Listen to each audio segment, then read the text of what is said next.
Assalamualaikum warahmatullahi wabarakatuh. Hai putra-putri bangsa, selamat datang di Kala Berpolemik, sebuah tempat kecil untuk menyuarakan asumsi yang bersifat paradoks dan bebas berpolemik tanpa dibatasi apapun. Di zaman yang semakin berkembang ini, tentunya banyak sekali perubahan di bidang apapun. Contoh yang sudah tampak jelas ialah pada bidang teknologi tentunya. Bila kita ingin menyangkut pautkan dengan peristiwa 92 tahun yang lalu, yakni Sumpah Pemuda, yang dimana kumpulan pemuda dari berbagai penjuru daerah berkumpul bersatu untuk menyuarakan baktinya kepada tanah kita tercinta, tanah air Indonesia. Tentunya ini sangat berkaitan dengan bidang politik. Bila kita bicara politik di zaman dulu hingga sekarang, tentu banyak sekali perubahan yang ada, termasuk kepalsuan elit politisi di dalamnya yang semakin canggih. Mengapa saya katakan canggih? Karena sering kita temukan di media massa manapun itu, banyak sekali tersimpan hal yang mengandung kontravensi sehingga melahirkan permasalahan yang membuat dunia ini gempar. Kontroversi di mana-mana. Banyak kepalsuan dan drama tak berlogika yang diciptakan hanya untuk membuat rakyat menjadi kebingungan. Melihat diri saya sendiri dan para pemuda lainnya yang hidup di generasi milenial ini, tentu memendam banyak sekali kecemasan. Salah satunya, seberapa pedulikah generasi milenial terhadap politik? Itulah topik yang akan kita bicarakan pada hari ini. Mungkin di sini saya hanya bersuara seorang diri di depan layar gawai. Tapi saya yakin bahwa suara saya sudah mewakili para pemuda di generasi milenial ini. Mengapa saya katakan demikian? Mari kita mulai berpolemik sekarang. Putra-putri bangsa, menurut penelitian yang ada sekitar 57,4%, sikap menonjol yang ada pada generasi milenial ialah kurang perhatian pada masalah-masalah nasional. Dan sebanyak 63% generasi milenial lebih berorientasi pada dirinya sendiri. Banyak sekali penelitian bilang bahwa anak muda tidak peduli politik. Akan tetapi, nyatanya masih banyak pemuda-pemudi yang berkontribusi atas masalah-masalah yang terjadi di negeri ini. Mungkin sebagian besar pemuda sekarang melihat politik menjadi berbeda. Bukan berarti apatis. Kuncinya memang bagaimana kita menunjukkan politik bukan hanya sekedar ribut-ributnya elit, tapi politik sebagai kebijakan publik yang berpengaruh di setiap lini kehidupan kita. Politik bukan sekedar berpengaruh pada pemilu atau pada saat pilkada, tapi politik itu artinya setiap hal yang menyangkut hidup kita. Dari mulai kita belum lahir, kita udah diurus oleh politik loh. Sampai kita di liang lahat pun terdapat undang-undang pemakaman dan sebagainya. Seluruh aspek dari kehidupan kita itu diatur oleh politik. Kalau kita melihat politik sebagai rangkaian kebijakan publik, bukan hanya elit yang sibuk berantem sendiri. Tetapi, sayangnya memang definisi politik yang seperti itulah yang sudah kabur dan seolah-olah dijadikan patokan oleh anak muda. Sehingga kemudian wajar kami sebagai pemuda dibilang tidak peduli politik. Padahal sebetulnya bila ditelaah lebih dalam lagi, ya mungkin saja kami apatis, tetapi apatisnya tetap kritis.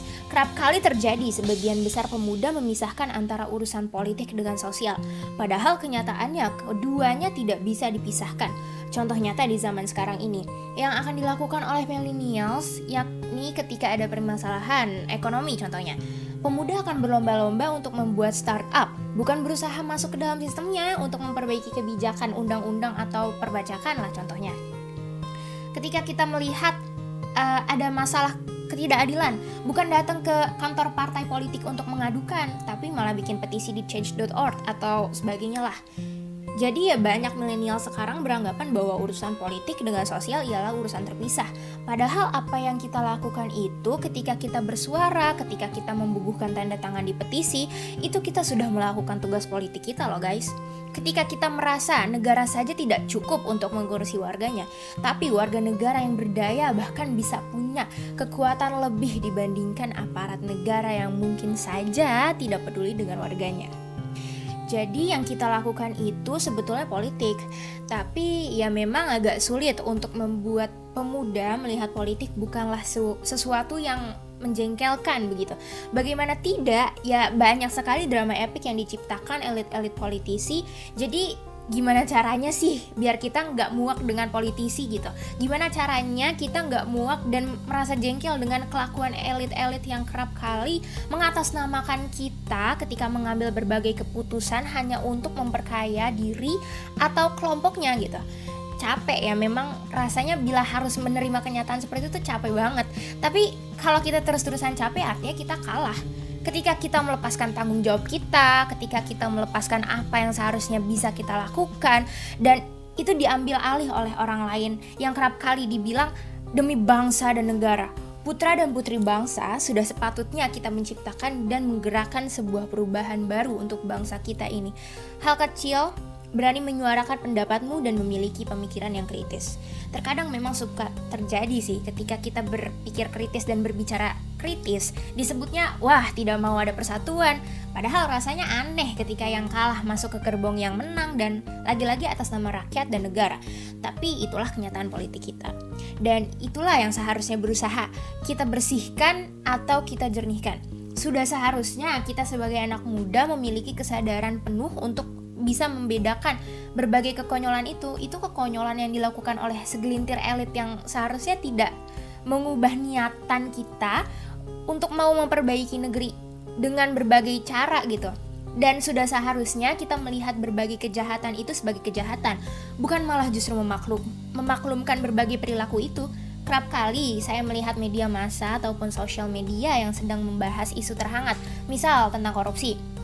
Tidak sedikit kok netizen yang komen seperti, udah biasa, begitulah warga plus 62, dimana-mana memang orang berduit dialah yang punya kuasa. Dan itu yang berbahaya ketika kita menganggap kejahatan itu menjadi sebuah normalitas. Untuk itu penting bagi kita, penting sekali bagi para pemuda-pemudi di berbagai sinisme yang kerap muncul, penting untuk punya jangkar, untuk tetap merasa what we do matters kok, suara kita berharga, bukan hanya di bilik suara atau di sosial media, tapi ya di saat-saat ini juga. Karena di sistem demokrasi sekarang, hanya itu yang satu-satunya kita punya suara untuk bisa memaksakan penguasa melakukan apa yang kita hendaki. Apalagi yang kita punya, negara punya kuasa, punya senjata, punya uang. Kita punya apa? Ya kita punya suara. Dan pemuda yang berkumpul dan berdaya bisa memaksakan penguasa untuk melakukan itu. Dan ini hanya satu-satunya cara yang bisa kita lakukan, memastikan sistem demokrasi itu berjalan. Jangan mau hak-hak kita bersuara itu dilemahkan sehingga kita tidak berani untuk berteriak. Cuma itu yang kita punya. Tapi itu bisa menjadi sangat powerful loh teman-teman. Kalau kita berkumpul, kalau kita membentuk barisan sendiri dan kita menunjukkan apa yang kita mau karena kuasanya akan berbalik di kita. Saya teringat kutipan dari Bung Karno saat itu.